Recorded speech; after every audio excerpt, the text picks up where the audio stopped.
Good evening, everyone, and thank you for joining on Tuesday. I had to postpone this session from the previous week. So, if there are any queries from the previous week, please let me know, and I'll be happy to answer them. So, let me just get started. Yeah, as displayed here, we have covered quite a lot of topics, and we are in the 11th week of this course. And in the last session, we covered a bit of Network X. We kind of revised it, and then we went on to seeing some string library functionalities, and then we went on to seeing image compression using Pillow library, and then we saw an application of bitwise operator in uh, for Josephus problem, and then we saw another application based on the Josephus problem called Flames. Okay, I hope these topics are clear, but in case there are any queries, please feel free to ask. So in this week, we are going to cover Selenium library, and then we'll be moving on to datetime, PyTZ, and calendar libraries. We'll briefly touch upon all these libraries, and I'll try to keep this session a little shorter compared to the previous sessions. Okay, so unfortunately, I can't show run this Selenium library in Colab. So I'll give you an intuition, like I have the code with me. You can try it out on your system. But yeah, definitely I'll give you an idea of how it works and what it is used for. Okay, so let me move on to Colab.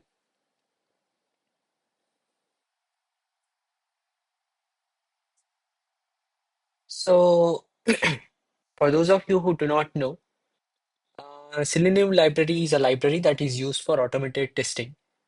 And what is automated testing? So, for example, you are developing a website and you want to try out various different things on it. Like you want to see how the login functionality is working, how someone navigates to, if someone navigates to a certain page and goes back and forward and refreshes it, how it works, and all sorts of possible operations that you can do on that website.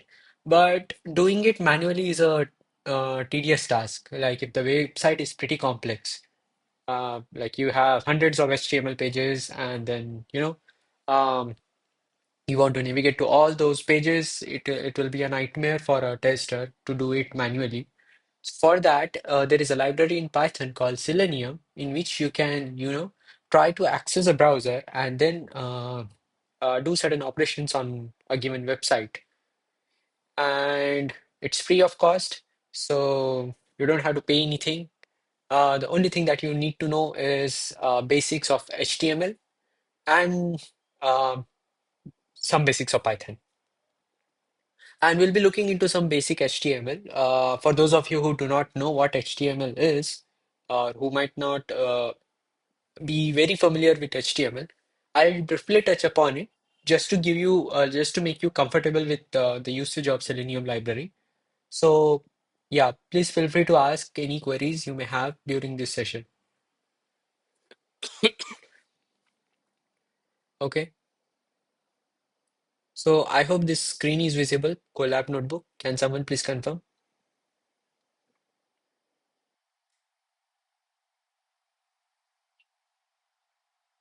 Okay, great.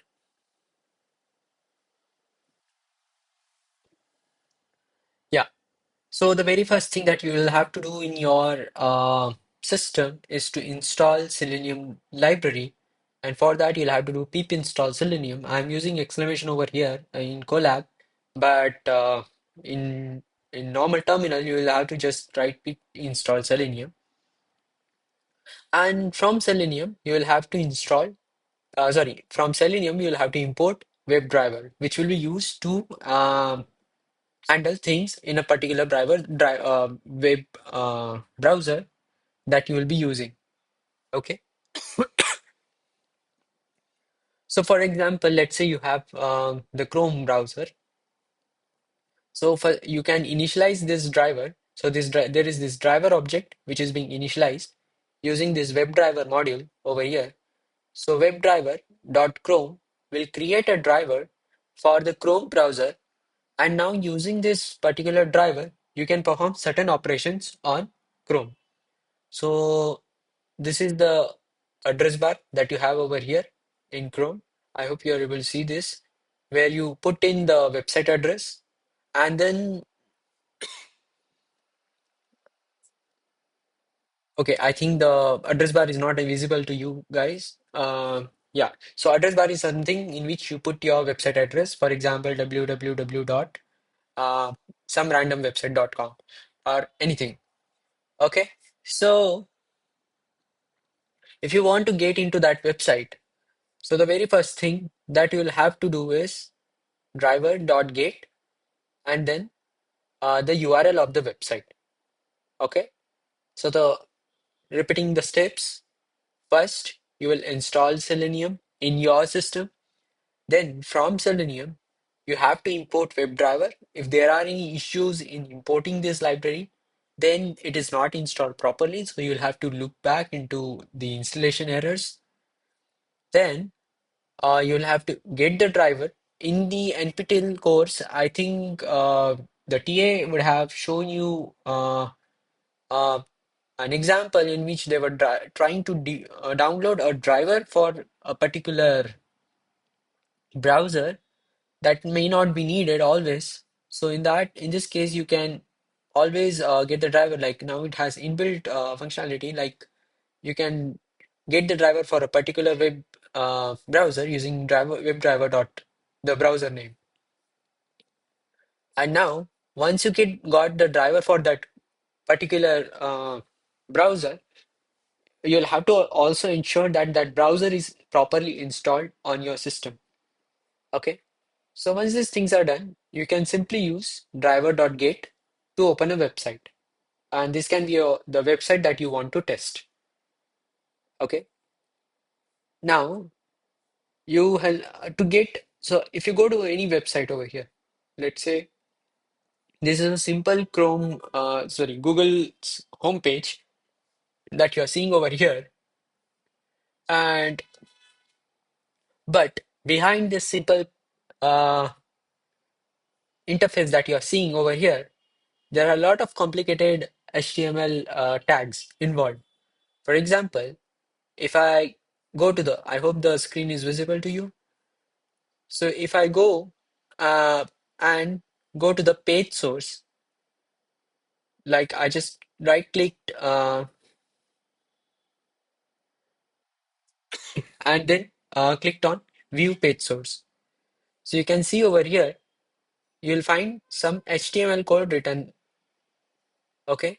So this was very simple. Let me show you a complicated website. For example, I'll be discussing Selenium using this particular website as well.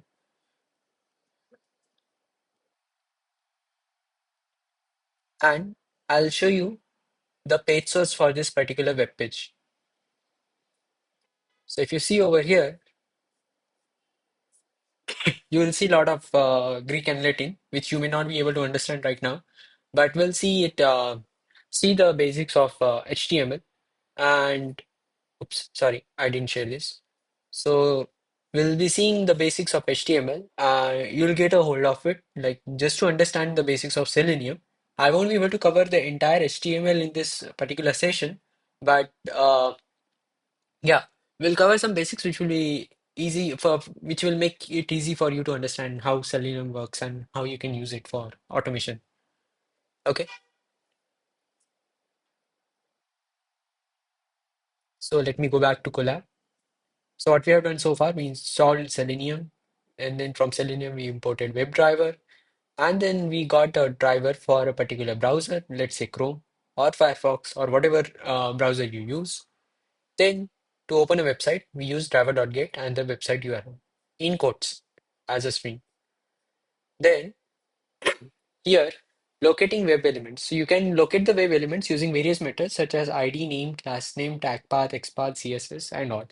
Now, what this Greek and Latin, whatever I have uttered so far, is, so let us go to W3 schools. That's the go-to point I have for many of the tutorials. And in this, you will find the entire HTML basics. So if you go to w3schools.com and you'll find the HTML tutorial over here. And for those of you who do not know what HTML is, I'll just rush upon the basics of HTML, and then we'll go back to Selenium library. Okay, so HTML is a hypertext markup language. It's a markup language basically, not a programming language as such like C, C++. It's used for creating web pages. Whatever you are seeing over here on this website, it's the backend is actually HTML. So if you go right click and then do view page source, you'll be seeing all this HTML code in the background. Okay, so all this complicated thing that you are seeing over here makes that particular web page. Okay, I can keep scrolling. It's like thousands of lines of HTML code. Please don't bother about it. You don't have to learn HTML to that extent. It is just the basic. So it has also other aspects like JavaScript and other things that are used in the backend to control cookies and certain other session like handle sessions and other things. So and also handle queries and get into database and all lots of other things. So we won't go into that many details. HTML uh, it comes under the course called Introduction to Web Programming and Advanced Web Programming. If you are part of computer science department, so it will be one of the courses that will be taught in your curriculum. And yeah, so just to brief about HTML. So every HTML page, HTML web page or whatever page you are creating, it starts with this HTML tag and ends with slash HTML tag. So so these are all called tags over here in HTML. Sorry. So for every tag, there is a closing tag, except for a few tags like we'll see shortly. So whatever uh, uh, thing or code that you will write, HTML code that you'll be writing internally, it will be used for creation of a web page. Okay. So here we have a head tag which will give you the heading of the web page. For example, the heading, let me share the entire window.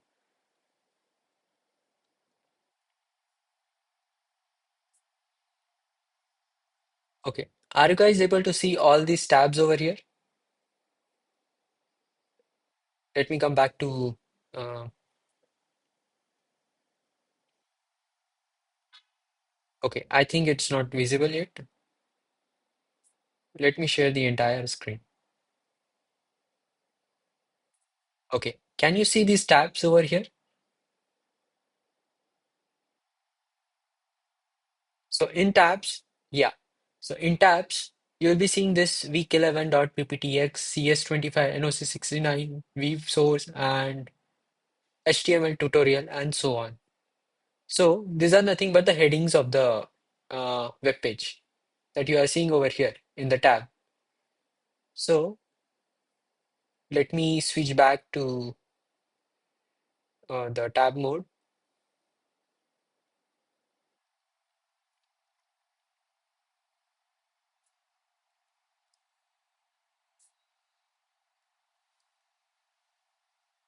Okay. So you have a starting tag and ending tag HTML in which you have a head tag which contains a title. Title is nothing but the title you see in the on the tab that you are in your browser, and then you have a body tag. So body is something which you can see here over here in the display. So whatever you write in the body can is on the front end. Sorry, that you can see over here on the web page. So H1 is a tag for heading. So there are H1 to H6, different, there are different types of headings. And then P stands for paragraph tag. So let me just quickly try it over here. So I hope you are able to see all this. So in this thing, page title will be a title of the page, which is not visible over here because if it were a browser, then it would have been visible. By the way, whatever HTML code that you write or HTML text that you write, it can be written in any text editor, including Word or anything in your local in your system. But you'll have to make sure that the file is saved as .html. If it is .txt, it won't. It will be considered as a simple text file. However, if it is a .html file, then in that case it will be an HTML file, and then if you try to open it, it will open in your default browser or any browser that you want to open the file with. Okay. So here you can see that H1 is the biggest heading that you can have. Then there are different gradients of heading, like different sizes of headings, like H2, 3, 4, up to 6. Each has its own meaning. Like you can look into the details of about it. We'll just quickly look into what these tags are. Then there is a paragraph tag in which you can add a text over here. Okay, this will be displayed on your website. So if you save this particular text in a .html file. Sorry. Okay. So as I said, there is this heading tag, paragraph tag, and then there is a break line. We'll discuss it shortly. Sorry. Is there any query? Okay, I think somebody joined.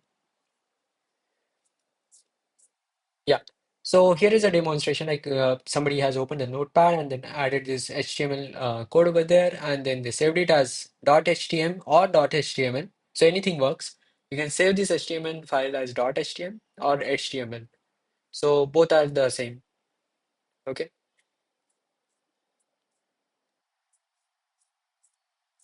So yeah, you'll have to ensure before any HTML beginning, so this HTML opening tag, you'll have to mandatorily write this doc type HTML just to know that this particular document is of the type HTML, like the whatever tags or code you are writing in front, it is of HTML language, markup language.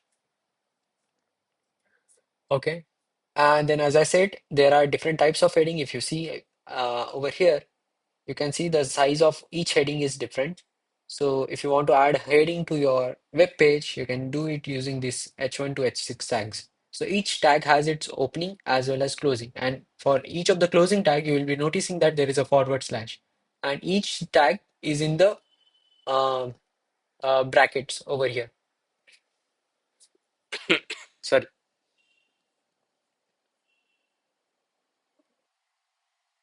Okay. Then we have paragraphs. And then we have this HTML link tag. For example,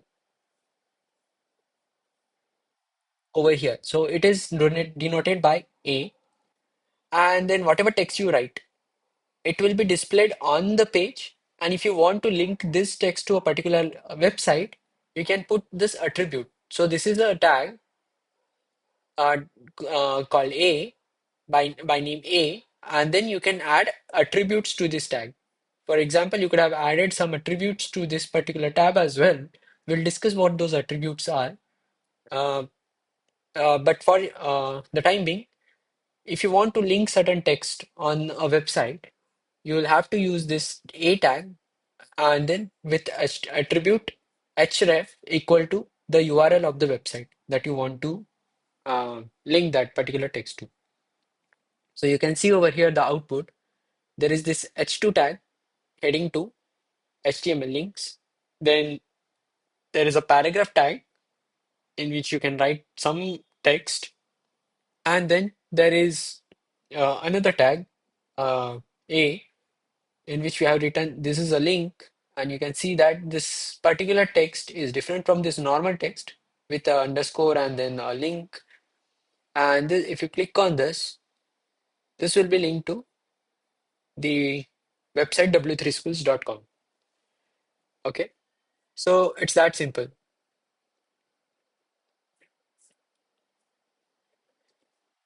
Sorry.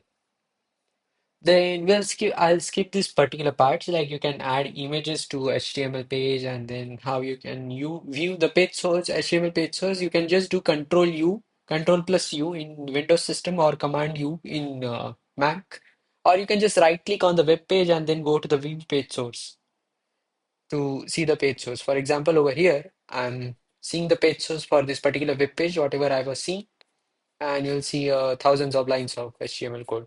So yeah, this is not to be bothered. You don't have to bother about it. It is just for the demonstration. Okay. So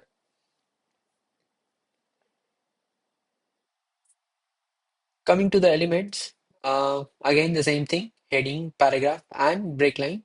So break line is nothing but to add a new line to a paragraph after a paragraph, like slash in the other programming languages like Python and uh, C, C++.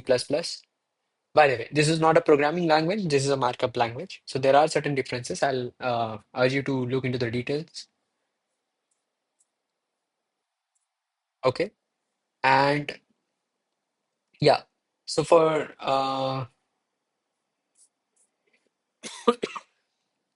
yeah, for your information, this is important. HTML is not case sensitive. So both capital P and small p will be considered as the same tag. You can also write capital HTML over here, like HTML BODY. If you write it in capital, that is also the same thing. However, whatever text you write inside this is case sensitive in the sense that whatever you write will be displayed as it is. But the tags are not so case sensitive. Like in C, C++, if you write variables with or Python, if you write variables with different cases of characters, then in that case, those all those variables will be treated differently. However, in HTML, if you write these tags, whether in caps or small or in any case, it will be considered as the same. Okay. Coming to the attributes part, as I said, every tag can have certain attribute. For example, uh, this A tag called hyperlink tag has this hyperlink reference in which you are adding the link to the website and the text to be displayed on the screen. Okay, and then for the image, if you want to add an image, you will have to add the source of the image. We did not see the image tag, but this is just for your information. Like, this is the attribute for the image tag. Okay, and there can be similar attributes for other tags as well. And that attribute is nothing but ID or title. For example, over here, you can add a title to a particular paragraph, like over here, and you can access that element by the title attribute in Selenium. So we'll see what exactly that is. And there is particular attribute that I want to discuss with you, and that is this ID attribute. Okay. So ID attribute is something which adds a unique ID to each of the tags. For example, H1 over here has ID my header, and then you can have such similar IDs for each of the tags.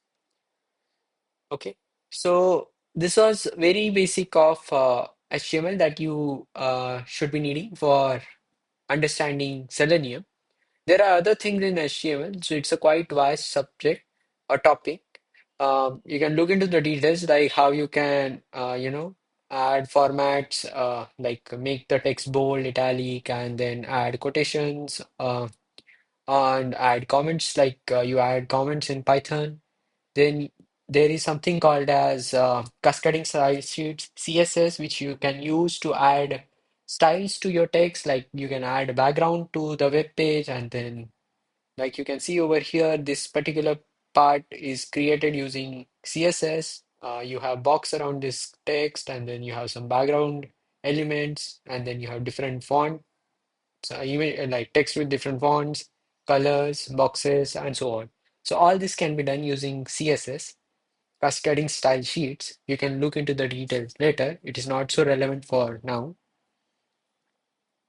But what might be relevant is like the way CSS is declared.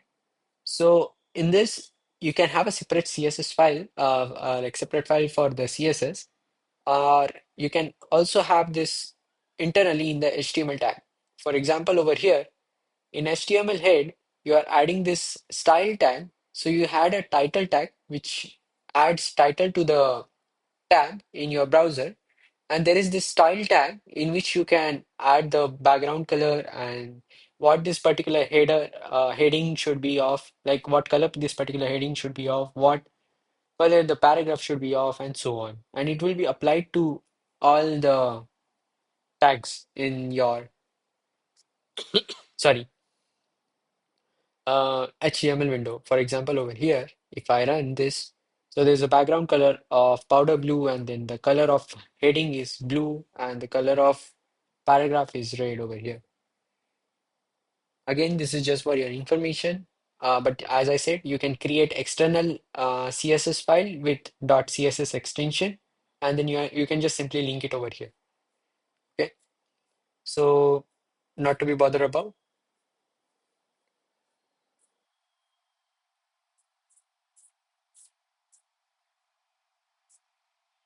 Okay, so having reviewed all this, are there any queries in HTML?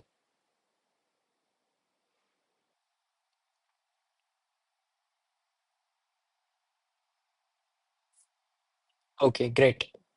Please let me know like if you are lost. So this is not very important. Like you don't need to learn the entire HTML, but just the basics of it to be able to understand Selenium library. Okay, great. Thank you.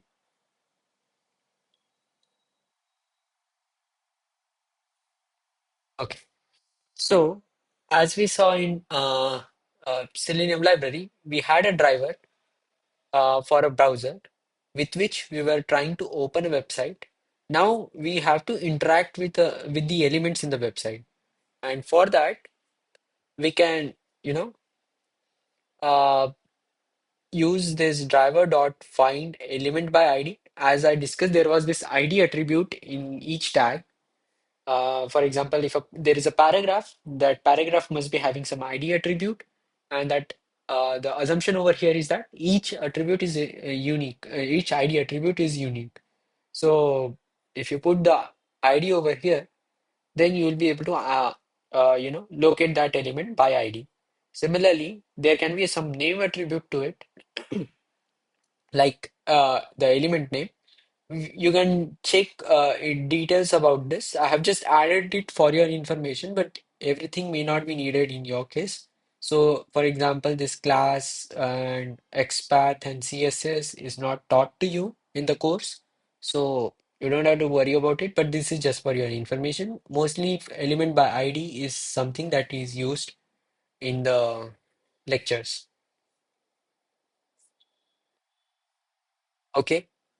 So this was about getting the element. So let me go back to this tutorial over here.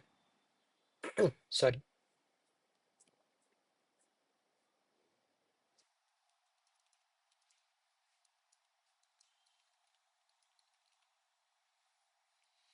Okay. I'll share this tutorial as well with you. Like the link to the tutorial is also added to the collab notebook and also in the slides in which there are questions.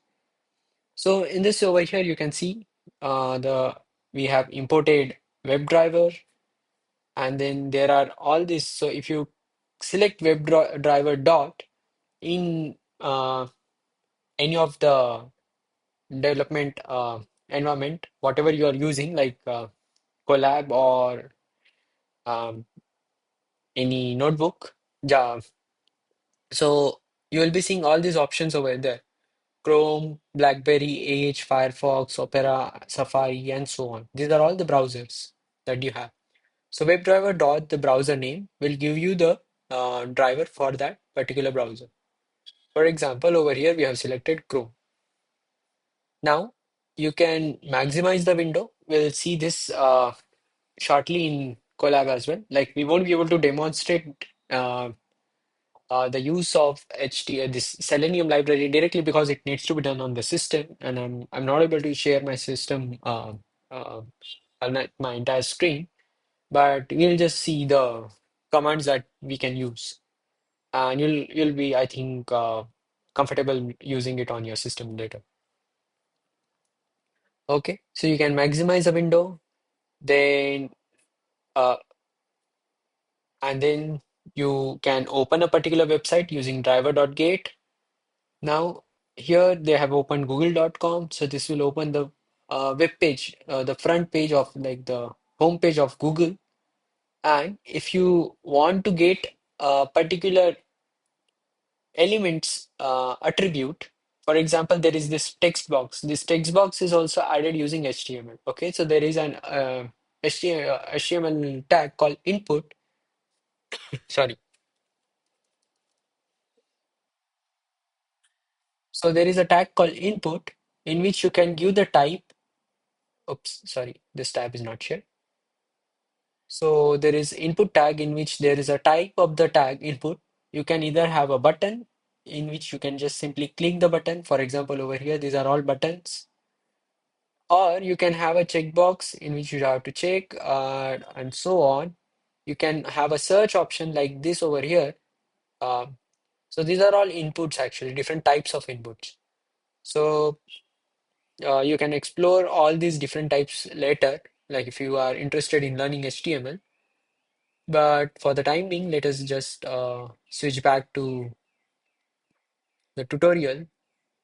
So here, if you click on the element and do inspect, you will be redirected to the page source, and then you can see that there is a name. So there is this input tag.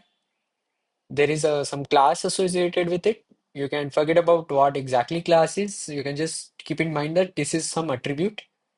Then there is this name tag, and then there might be some ID associated with it if there is any. And you can access elements by any of these, like some of these attributes in Selenium. For example, get element by class, get element by name, or get element by ID, and so on. So here we are trying. So over here, like after doing inspect, you can see that in this input tag, there is this name attribute which is set to queue.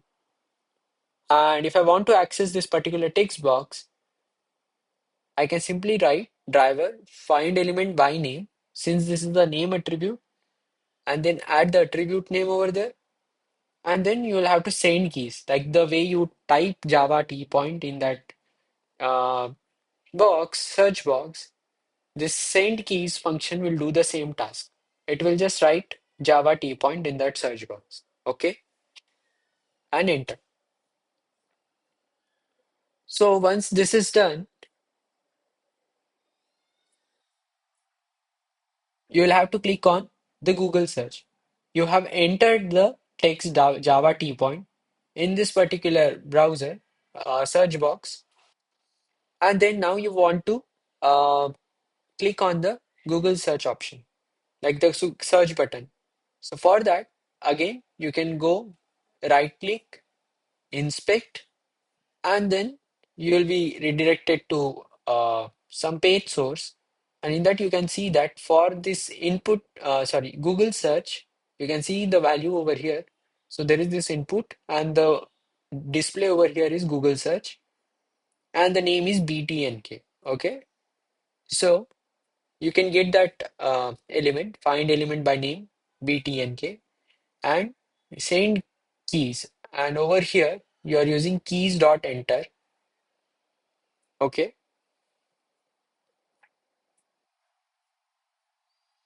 so this will make the Selenium click on this particular button, and then it will search that particular whatever query you had in the Google Chrome on google.com.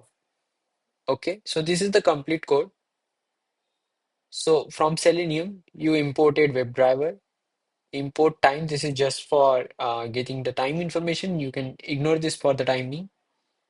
And then from Selenium WebDriver.com and .keys, you are importing this particular keys, which is used for, action, having actions like clicking a button. Okay, so in this send keys, oh, I'll come to that later. So what we did over here, first we got the browser for Chrome. We maximize the window.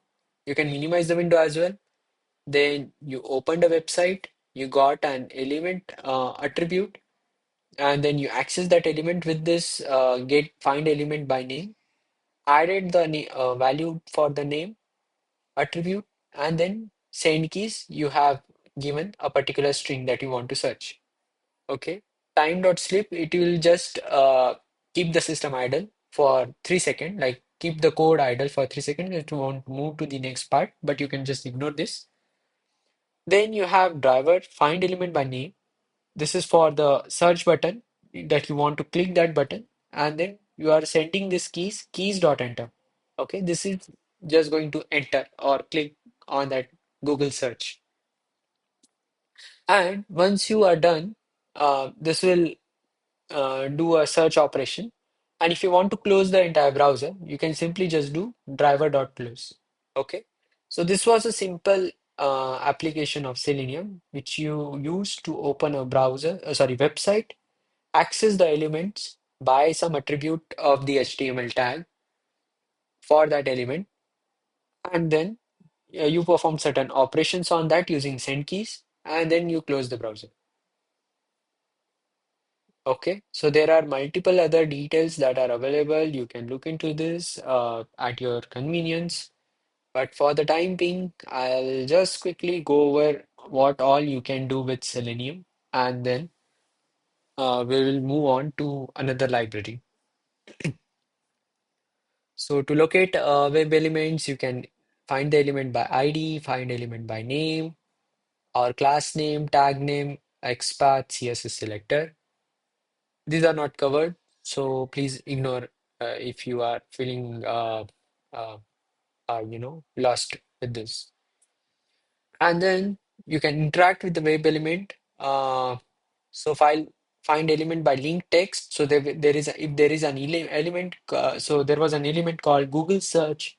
So you could have also gotten that particular element by link text if it is unique. So in this case, if there is a button called click me and you want to get that element, so you can simply use find element by link text and then add this over here, or find element by ID.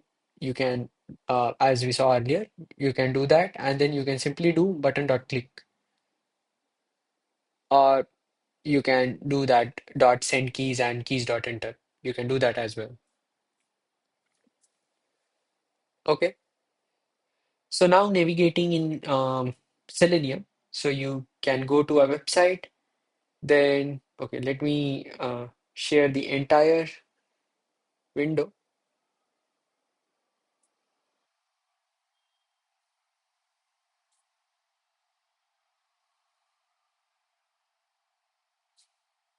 Okay, so over here, uh, driver.get. You can see HTML, we'll open the URL. Then you can see over here in the browser, there is this backward move, like you can go backward, like to the previous search option. You can go forward, and also you can refresh this page. Okay.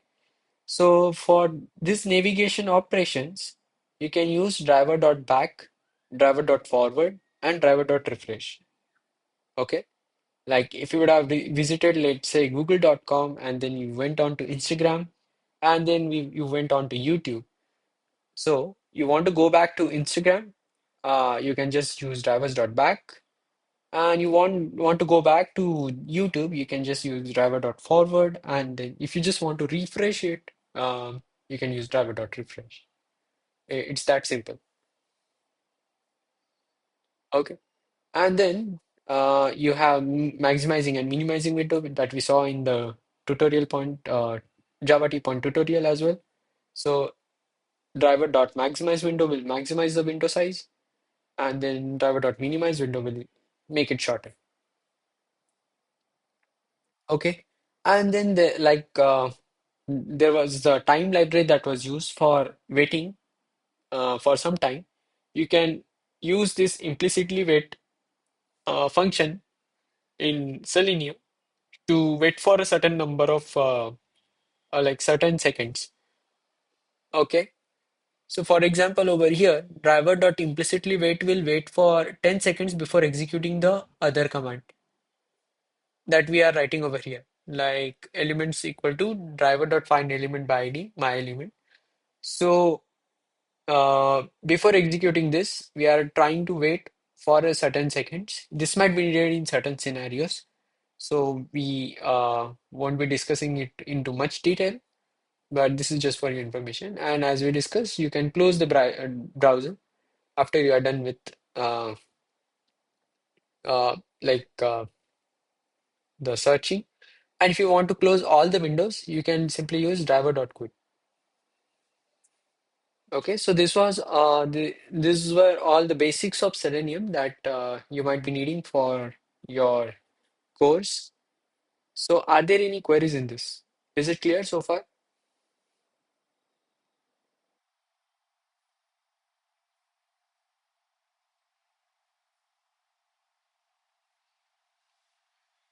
Okay, great.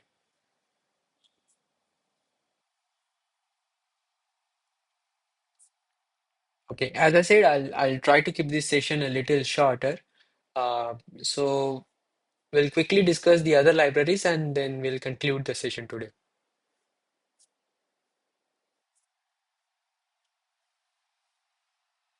Okay. Now, I have also put the link to the tutorial, Selenium tutorial here, as well as on the slides. So you'll find the Selenium tutorial in slides as well. So,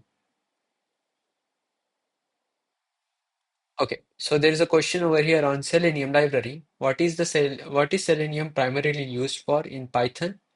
So yes, the answer is clear over here, web testing and automation.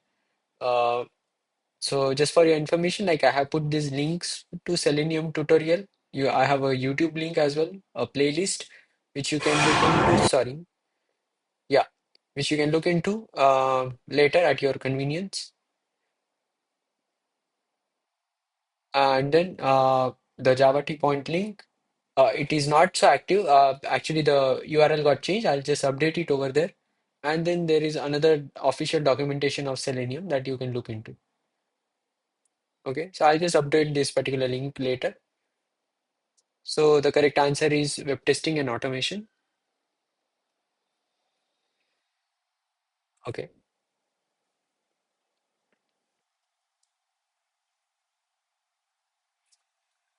So yeah, let us now move on to datetime library.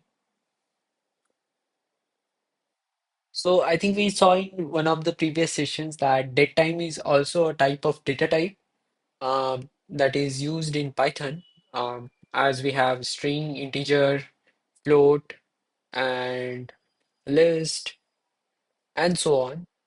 Datetime is also a data type which deals with date and time operations. For example, over here, we are importing date time. To get the current date and time, you can use datetime.datetime again. And this datetime, there is a class called datetime in which there is a datetime function, and then you can just datetime module in which you have this now function, sorry, which will give you the current time. So let me quickly run this step by step. And so this is pretty simple actually, but we'll just go over it quick. So we have imported datetime. We got the current time as datetime dot datetime now dot now. You can also do that import datetime from datetime, import datetime as dt, and you can just simply write dt dot now. it will also do the same task. So today is 8th of April 2025, and then the time is 13, 16, and 4.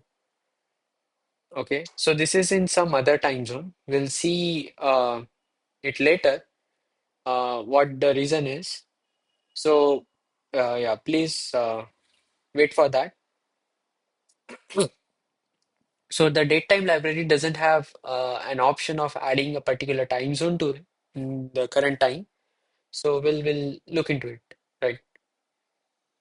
Then, uh, if you want to print the current year or month or day, hour, minute, second, like you got in datetime.now, so you get the entire information: year, hour, minute, and second, and this is like a second infraction, which includes a millisecond as well. So if you want to extract this information separately, you can use this uh, datetime dot year, month, day, hour, minute, second. So let me just quickly run this. So you can see year over here, hour, minute, second. Second, it will give you the second value only, not the millisecond value. Okay. So now, if you want to create a specific date using some datetime constructor, so for those of you who don't know what constructor is, so for every class there will be a constructor by the same name, and we are just passing this information to this constructor. And let me run this over here. So we are passing the year, month, date, and hour, minute, second.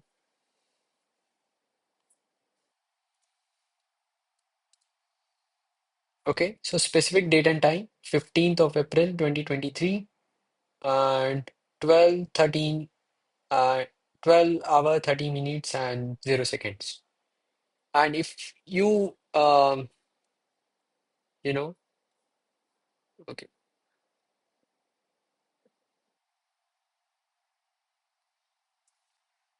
print the type of this variable, specific data, sorry, date,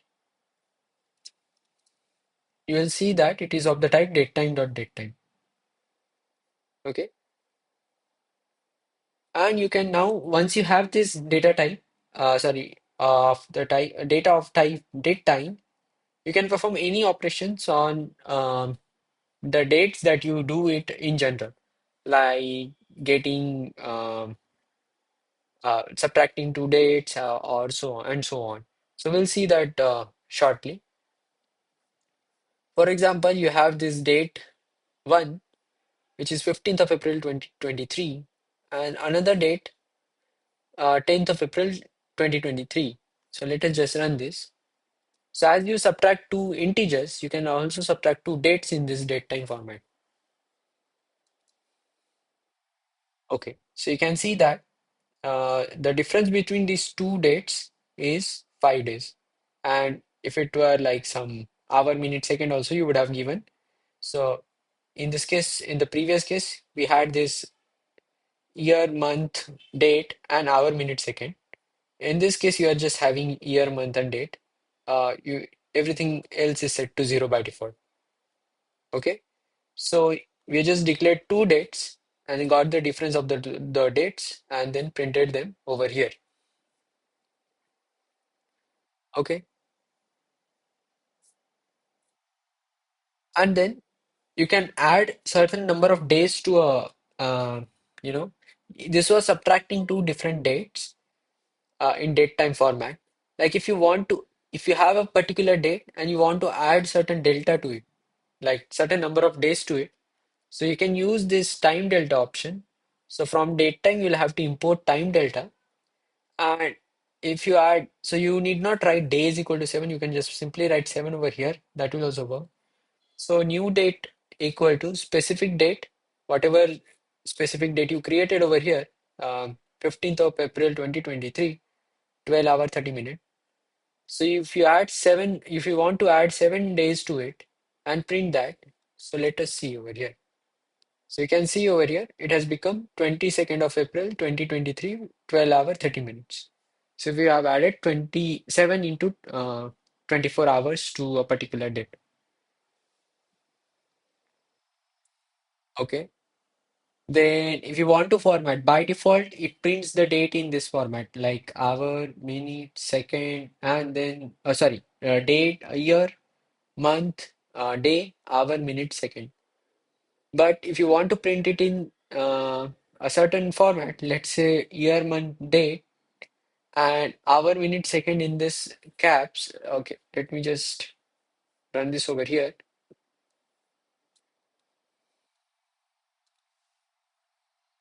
So you can, let me see if it works. Yeah. So if you want to format this string, like this is a string formatter, you can have it in any format. Like if you want to put this hour, minute, second earlier as well, you can have that. Sorry,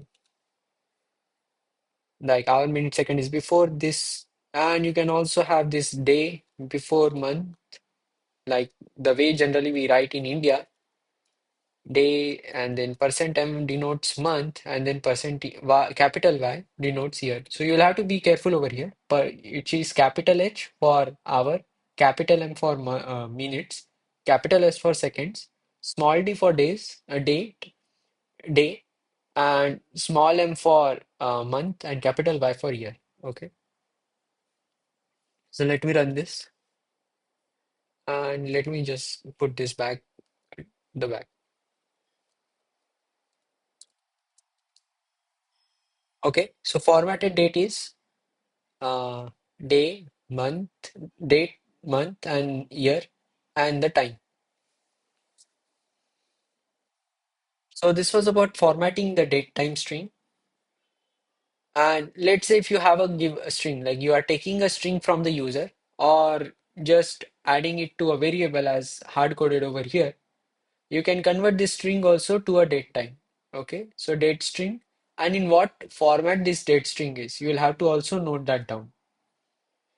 Why we are discussing this? Because you might have a file, like a CSV file, which would contain this date time field and certain other values over there. So if you are doing some application like time series forecasting, like for example, weather forecast.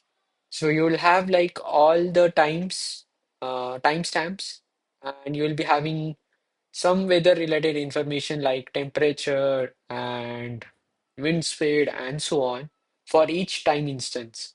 It can be at second level or hour level or minute level, whatever level it has. So you'll have a date and the time and the corresponding values for different attributes like wind speed, temperature, and so on. Using that information, you can predict the upcoming parameters like temperature, wind speed, and so on, using some machine learning algorithms like regression. Um, but that is not topic of discussion over here. But only use case that I'm trying to show is that daytime objects can be used for several other applications.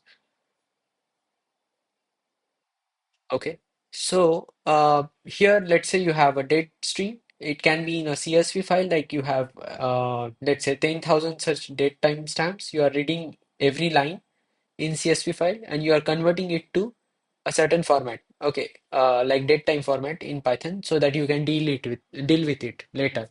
You can store all this information in a Python data frame as well, and then let's say you have uh, you want to find out by group, like let's say how many number of people visited uh, a particular store on a certain date. So you can just simply, so there is let's say suppose a CSV file contains a data of date time and number of people entering the store. Okay, so you will have for a given date at multiple time instances, you will have multiple like the number of people entering. So it might be 0, 1, 2, 3, and so on. So if you want to like calculate the sum of all those, entries. For example, let me just show it over here as a comment. So there is this D1 and time one. So date is like some date over here and time one, and then the number of people entered. Let's say two. Then D1, D2, and number of people, let's say zero. I'm just having two data points over here only. Then there is some other date with some time instance. And let's say there are seven people who entered at this particular time. And date D2 with some time instance. And let's say one person entered. So you can read this information from CSV file into a data frame. You can read this particular two things as date time and this as the number of people entering. So there will be two column, date time and number of people entering. You can then group by date and then sum it over the group and find the total number of people entering in that particular uh, store on a given date. So this information is being captured by some camera, let's say, like at certain time, the camera is seeing that there are two people entering the store and so on. So you can get all this information from the CCTV camera or whatever you are taking, and then you can do that operations. So this is another application of date time that you can think of.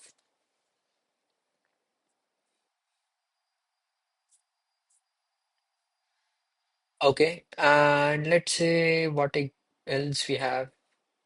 So parse a string as date time. They get the current date without time.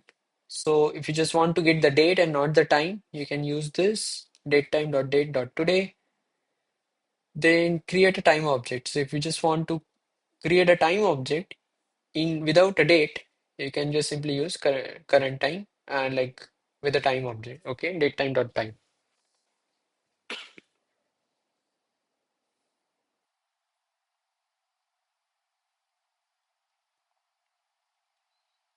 Okay.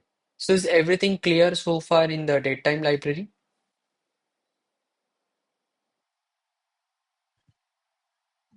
Sir, for time delta function, whether we have to use only the plus operator or can we use minus? I am not very sure, but yeah, we can try it out now. Let us see. There's some query in chat. I'll come to that as well.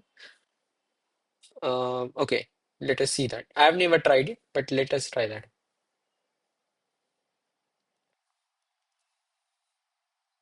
Okay, if I put -7 over here, okay, let me just try putting 7. If it does the same job as earlier, yeah, it's doing the same job. And if I do minus here, oh yeah, it works. Uh, does that answer your query, Leela? Yes, sir. Okay. Yes, sir. Thank you. Yeah. Thank you for that question. Even I didn't know that this works. So yeah, it works. Also, there is another query in the chat. With Selenium 1, can we modify existing site that is Google? No, my son, I don't think so. You can edit a site, but you can test the site out like with you can by accessing the elements of the site. But to edit a particular site, you'll have to edit the HTML code, which you cannot do directly because the sites are hosted on certain servers. Like, for example, Google is hosted on its own server. You cannot edit the HTML file in that server. So that is not possible. But you can use Python to edit files, HTML files on your local system. You don't need Selenium for that. You can just do the file handling, like open the file in write mode and then edit certain things and then uh, write it back to the file. So that can be done in Python, but you cannot edit the HTML file on some other server.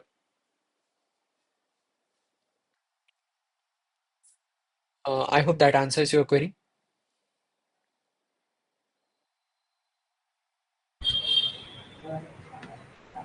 Okay.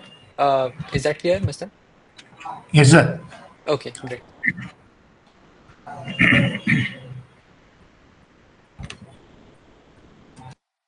Okay. Yeah. So in this particular datetime library, we saw that we dealt with different time formats and then You can add and subtract two dates and so on. However, there was one issue that we could not, the one information that we could not get over here, that is the time zone. And for that, there is another library in Python called PyTZ, Pi for Python and TZ for time zone. So for example, over here, like if you want to get the night time, date time without any, so for that PyTZ also, you'll have to import PyTZ. And if you want to get the night time without specifying time zone, let me run this over here. Okay.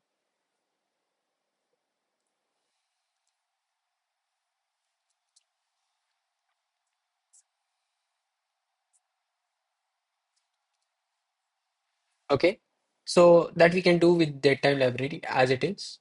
So this will give you date time in certain you know uh, format like UTC time. However, if you want to get the date time in with a particular time zone, you will have to use this PyTZ library. For example, over here,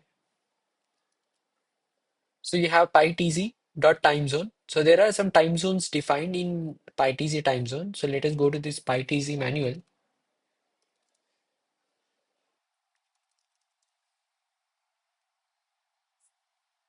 I hope my screen is visible. If you don't see my screen, please unmute yourself and answer. Like let me know. Um, because sometimes I may forget to change the tab and then it may not be visible to you. Okay. So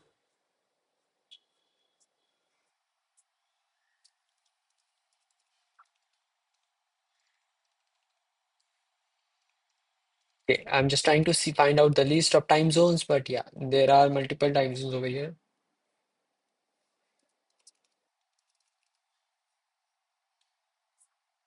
Yeah, here it is. So you can see these are all the time zones that are available in this PyTZ library. In Asia, you will find Kolkata, which is for India, and I'm not sure if there is Mumbai. It's not there. Sims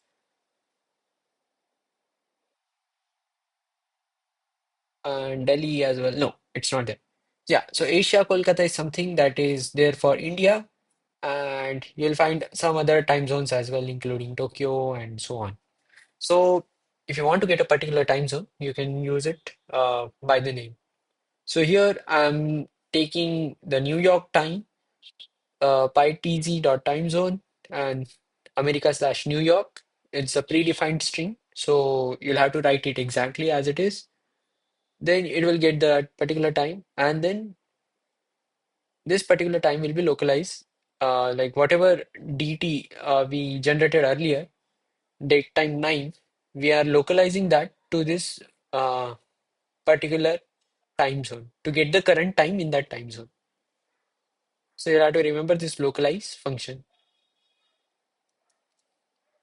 So the current time in New York is this over here.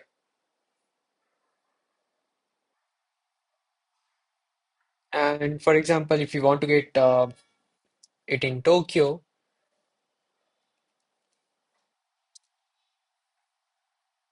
so you can see that it says the time and also plus from the GMT, like that UTC, whatever meridian time you have, uh, from that, how much deviation you have. So this is also mentioned over here. Okay, so it gives you the whatever current time like you had over there in the night time zone. You can like here New York time is converted to the Tokyo time using this as time zone. So show the New York time as time zone, Tokyo time zone that we are creating with this pytz dot time zone, and then we are passing it to as time zone over here, and then printing out over here. Is there any query? Hassan, is there any query? Yes, sir. Why it is 2023 showing? Oh, because we have added that as 2023. The naive date time was 2023 over here. Yeah, yeah. You can have 2025 as well. Like, there's no harm in that. So today's date is 8. 8th of April, and let me just create this. And time is, what is the time? It is 7 o'clock, which is 12 plus 5. 19. Sorry, 19. Let me add it over here. Yeah, so you can have 8th of April 2025 and 19. And if you want to convert it to New York time zone, you can be on mute.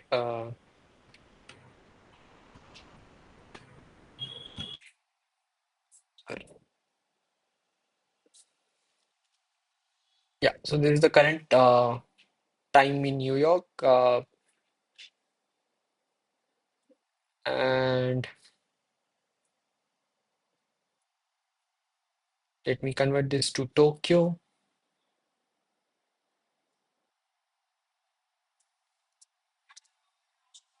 Yeah, and this is the current time in Tokyo.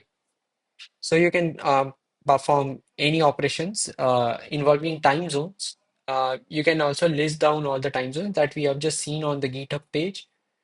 So let me show it to you over here. Yeah, this is just showing only the 10 time zones earlier. So let me just do all. So you can see these are all the time zones that are available in the date time library. Okay, sorry, not date time, PyTZ library. And then um this is like to convert a UTC date time to a specific time zone. So this particular time zone is assumed to be in UTC, and then you have to like specify that using this TZ info as pytz.utc, and then create the date time in that particular format with this particular time. So if you are giving the TZ info as some other time zone, you can specify it over here, and then the date time will be created in that particular time zone directly. Okay, so you can convert a UTC date time to a different time zone using PyTZ again. So this was all about this PyTZ library, and there is another library called Calendar in which you can deal with calendars. Okay, I'm rushing a bit over here because these are all simple concepts which may not need a very detailed discussion. You can also look into it later. I have some networks code over here which I'll be skipping it for today because I thought this might be needed for the next session, but we'll cover it in the next session. So in the next session, we'll be covering this page rank algorithm. I'll discuss it in detail, what exactly it is, but yeah, let us keep this for the time being. So I'll discuss calendar library and then we'll see some questions and conclude the session. Okay, so I've run this all totally. Let me just clear this screen. So first of all, as you do in case of any library, you import that library. Then if you want to create a text calendar for a specific year and month and starting from a certain date, so you can do that using this, sorry, operation. And let me pre-print this as well.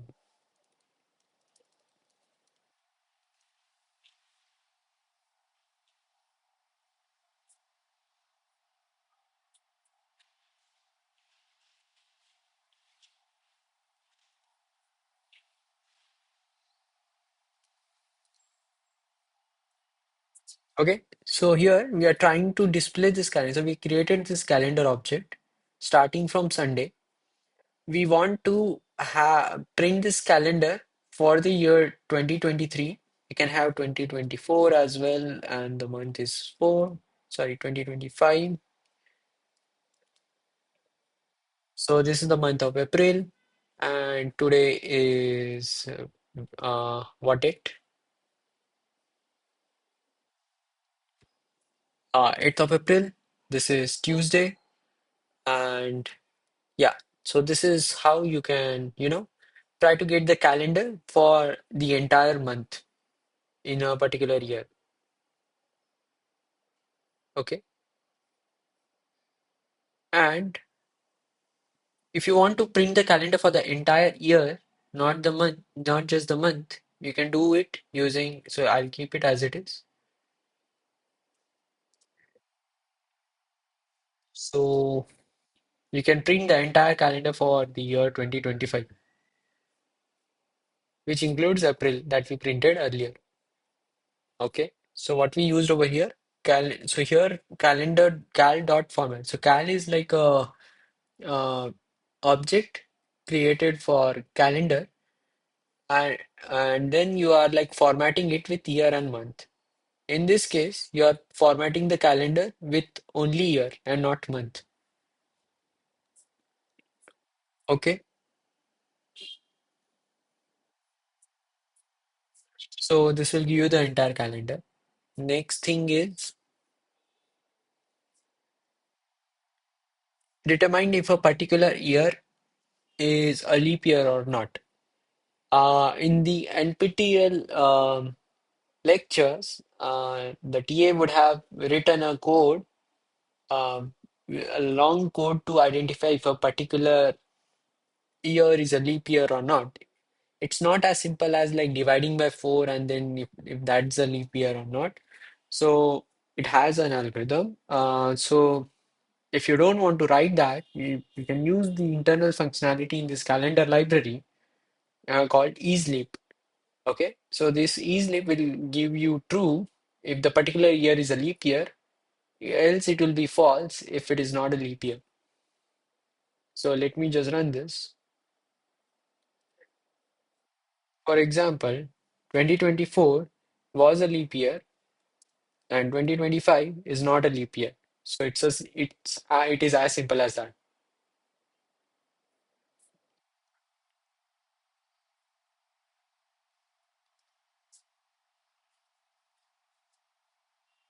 And this is just to get sorry,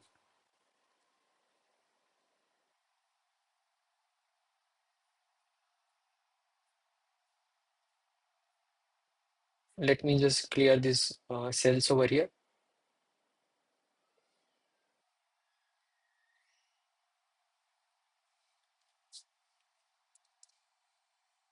So yeah, this is just the names of days in a month, sorry, in a week. So that is another application of calendar which may not be so needed. And then you can get the names of the month as well.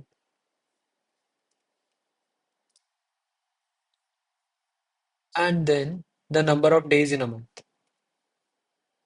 So you'll have to specify the month range in calendar, the year and the month, and then you'll get the number of days. So if you don't provide this, it will give you two particular values. So let me just run this first. So number of days in, let's say year, I'll just pass, sorry, it was 2025. The string says 2023.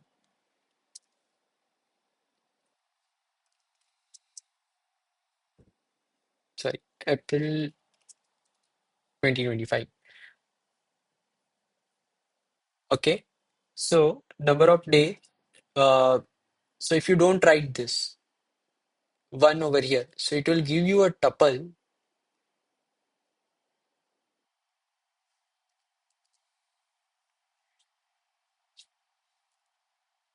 and I'll have to check out like what exactly this value specifies. So let me just quickly go to the calendar month range module info.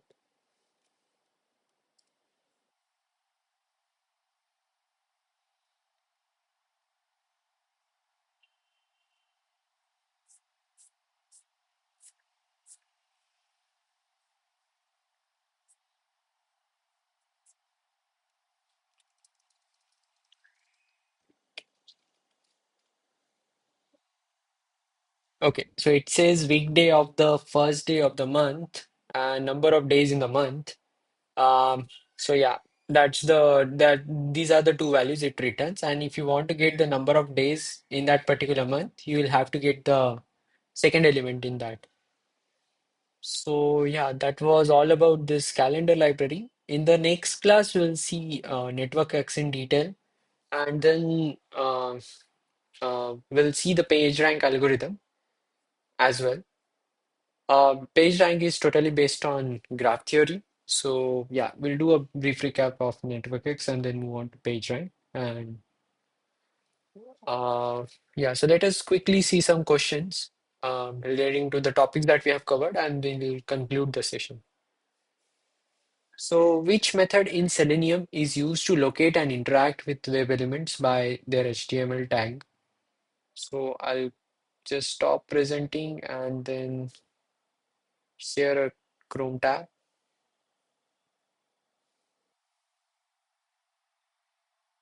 Okay, so you can try answering.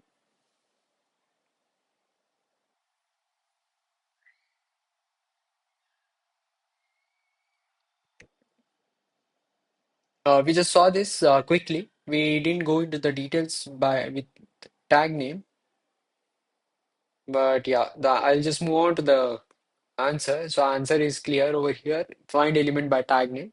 If the ID attribute was to be used, then we would have used this find element by ID, then class and name and so on. What is the purpose of WebDriver in Selenium?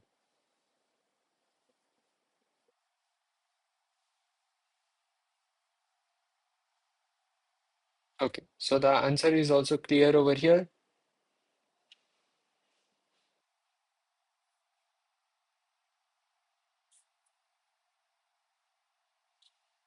Yeah, so the correct answer is to automate browser and to do testing of the website. To simulate a click action on a web element using Selenium and Python, which method should you use?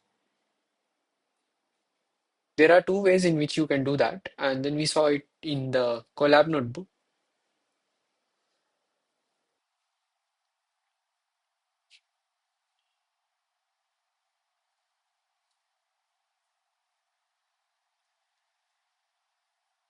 Try to answer.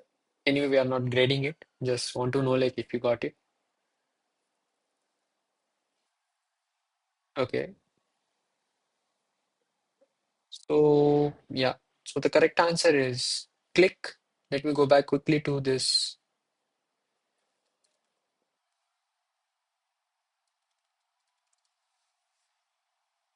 So you can see over here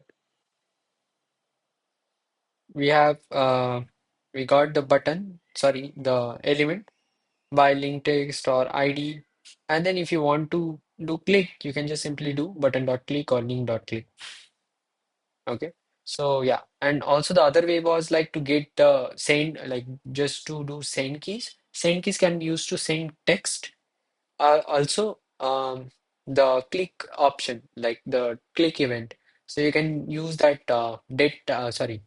Selenium dot uh, keys over there that we saw in the tutorial.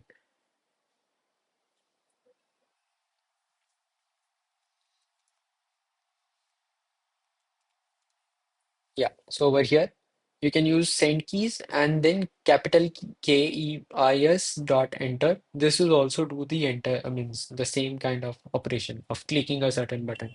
So here you are getting finding element by name. You are giving that button element. So this is a button Google search. You are getting it by name, which is BTNK, and then you are sending keys and keys dot enter. Okay. Okay. So this was about. Then which command is used to close the current browser window or tab in Selenium web browser, WebDriver?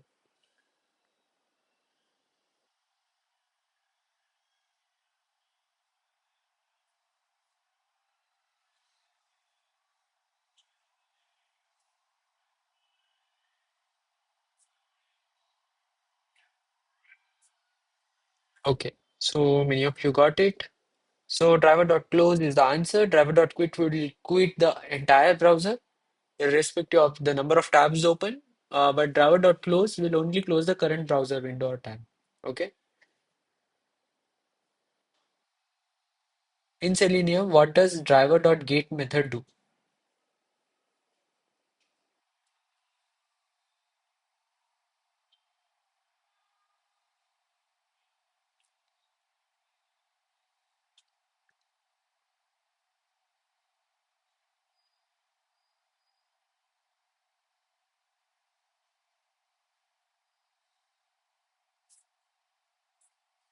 Okay, so I'll move on to the answer.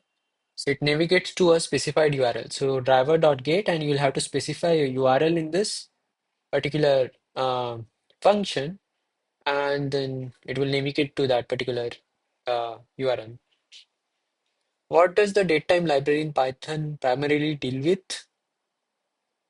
That's a straightforward answer. It's date and time manipulation. Which of the following classes is used to represent a date and time in the datetime module? Yeah, this is also straightforward, so I won't wait for your answers. So this is date time. Yeah. How can you create a datetime object representing the current date and time?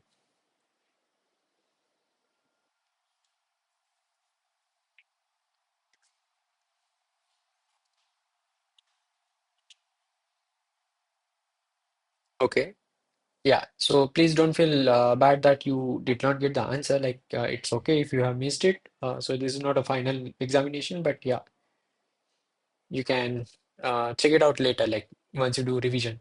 So datetime.now is the correct answer. It will give you the current date and time. Oops. What is the primary purpose of PyTZ library in Python?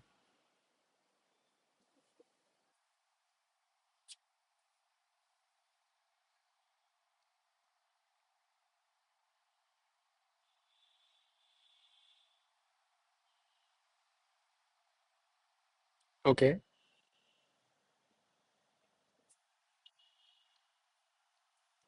Okay, that is also straightforward answer. Working with time zones. Which function from the PyTZ library is used to set the time zone for a datetime object? It's like you created a datetime object and you want to set that datetime object to a particular time zone.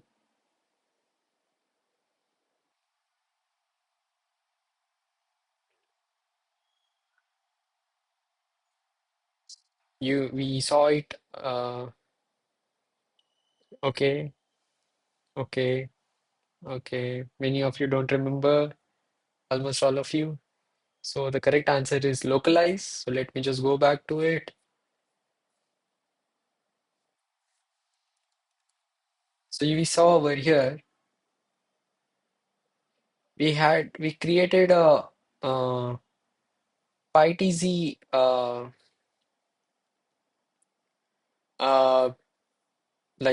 using PyTZ, we created a time zone, and then we localized this particular dead time, like knife dead time object to that particular time zone. Okay, so we created a New York time zone object, and then we use that object dot localize and pass this knife dead time. Knife dead time is like a simple dead time without any time zone information, and then pass it on over here. So we will get that date, whatever we have written over here in that time, sorry, in New York time zone.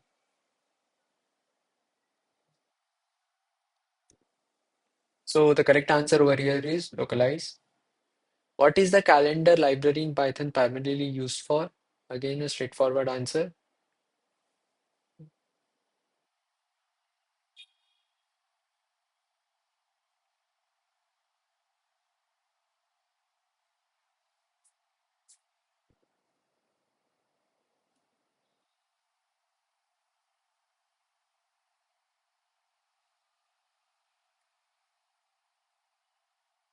Okay, please try to answer. Just want to see if you are understood or not. Like if you did not, then I'll repeat it. Okay. So the correct answer is creating and formatting calendars. In the calendar module, how do you find the number of days in a specific month of a year?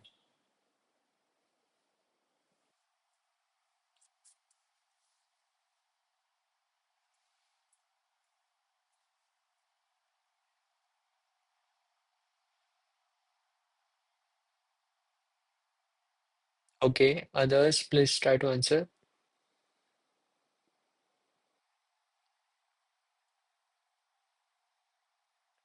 Okay, everybody is giving all sorts of answers. I've got A, B, C. Only the D option is left now. Yeah, so the correct answer is option A. And let us go back over here.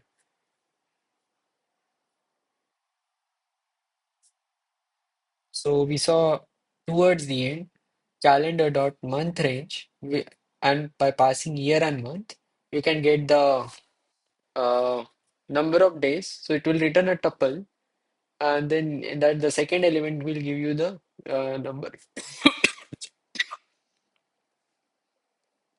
Sorry, number of days in that particular month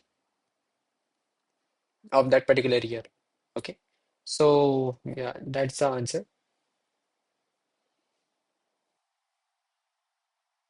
So yeah, that's it for today's session. So I hope uh, you learned something from this session. If there are any queries, please feel free to ask, and we can also discuss them in next session. And yeah, that's it. Thank you for joining.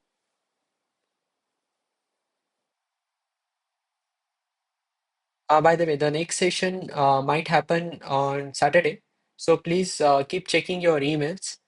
So uh, I'll inform you via NPTEL team if there is any change in the schedule. So please note that down. It may happen on Friday or may happen on Saturday at the same time, 6 to 8 p.m. So yeah, please keep checking your email for the exact time and date. So thank you everyone for joining and have a nice day.